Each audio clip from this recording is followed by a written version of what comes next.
Magingay tayong lahat para kay JM Lopez. Yo, what's up mga tol? Ang mga solido at epektibong 4-bar setup ngayong 2024. Yan ang nakapaloob sa content natin ngayon. Pero bago yon, iniimbitahan kita na i-like ang video na to bilang suporta at mag-follow at subscribe sa ating Facebook page at YouTube channel.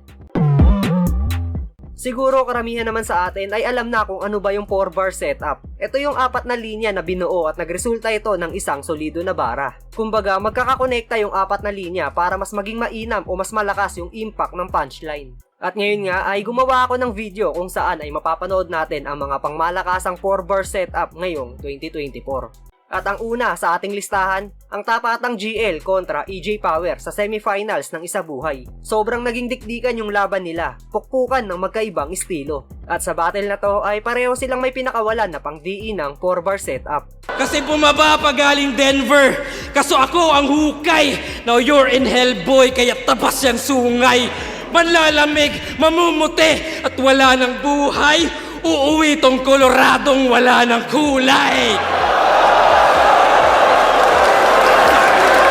Matagal na akong kumikitil sa Manila, mula pa nung Ahon 6. Di ka na magre-regenerate kahit mag-type ng bago Vicks. Umiwas ka man sa bala ko, lumemborak Malakiano ribs. Ang ending mo pa rin, airpods ni Jano Gibbs. Kahit i-ghost ride ka nila, mamamaalam ka saan punto man dalin. Pag pinatay kita, katulad na nila, multo ka na din. Baso sa Spirit of the Glass, tong round multo ang papalabasin. Binasic ko lang to kahit may tagasulat na multo, andito lang ako paranormalin. Oo! Ikaw unang ilalaglag, idadagdag mo abo. Utak niya ilalantad, itatagas sa bato. Harapang ibabagsak at ngangarat pa sa'yo. Pagtungtong ko sa baitang o sa baitang ina mo. Sa naging laban ni Sinyo at Shernan ay naungkat yung kumparahan sa number 1 at number 2 most viewed battle MC. At yung apat na linyang ibinitaw ni Sinyo ay walang pwedeng makapagsabi nun kay Shernan kundi siya lang. Dahil si Sinyo lang naman ang nakaupo sa trono bilang most viewed battle rapper sa buong mundo. Numbers don't lie. So what you gonna do? Anong second most viewed? Who the fuck are you? I-remind lang kita kung wala kang clue na ang rule number 1, never be number 2. Masarap ba na yung kailangan ng asawa mo, di mo mabigay sa kanya? Masarap ba? Sa tuwing gustong gumala ng mga anak mo, Sinyo, palagi kang wala. Habang ako, nagampanan ko lahat, pinansyal at pagmamahal, pati pato, tinaya. Oo, napasarap mo nga buhay nyo, pero di mo napasaya. Hahamakin tapos kahit umapila, hahataking tagos kahit kumampi pa. Sasalain lapnos siya ng tunay, di ba? At dun mo tawagin ng Diyos para sa buhay nila. Isa din sa mahusay gumamit ng 4-bar setup ay si Sorhenyo. Madaling nasusundan o nagigets yung mga linya na binibitaw niya kaya nagiging malakas yung impact. Hindi na niya ginagawang komplikado yung pagtahi sa apat na bara. Eh bakit kasi naging mabenta pyesa na download lang doon? Napakadaling gawin ng repa kahit sila kaya yung ganon. Wala akong paki sa meta-nyeta, tangina akin tong taon. Kung ito yung kid na bagong meta-meta, talo na ngayon. Pero seryoso, sa Isa Buhay, wala talaga akong intensyon. Kaso nag-PM yung promoter. Total pagpapayaman ng bisyon ko, may Isa Buhay way na offer. Pues ako natatapos ng misyon. Nang sa ganon sa bills ko may pang-cover. At ngayong sapat money na direksyon, siguradong 0 days are over. Isa sa mga pangmalakasang 4-bar setup ay yung makina ng chainsaw na linya ni Tipsy D sa naging laban nila ni Batang Rebelde. Napakaswabe ng pagkakalatag ng apat na linya. May mga internal rhyming tapos grabe pa yung bagsak ng punchline. Tanggal busal sa bibig! Tama na par! Kakilabot ang echo! Pwes tanggapin mo still bar! Pati pag beat na sa tempo, katapusan mo na BR! Di ko tinatawag ang name mo, yun ay BR! Makina na chainsaw! Tasur na medyo norte, tanginang disenyo. Pero sa bagay, ano asahan nyo sa bubong may alias na henyo? Gets nyo? North, South, East, West. Di ba nakakahilo? Parang hawak mo yung kompas tas ako'y magnito. Oo, Yung taga-salba mong reputasyon, ngayon talagang na-damage. O gusto mo rin ba salvation? Sige, ikay sa salvage. At kung pag-innovate lang ng estilo, meron akong advantage. Yung bagong style, flip-top sign language! Yeah! Ang pagiging kampyon ay parang pagiging sober. Hindi mo na yan mararanasan. Ang dapat dito sa Romano, bigyan ng tadyak na malaspartan hanggang tumilapon ka sa pinakamababang baitang ng hagdanan at dun mo ako panoorin magkampyon sa unang beses na pagsala.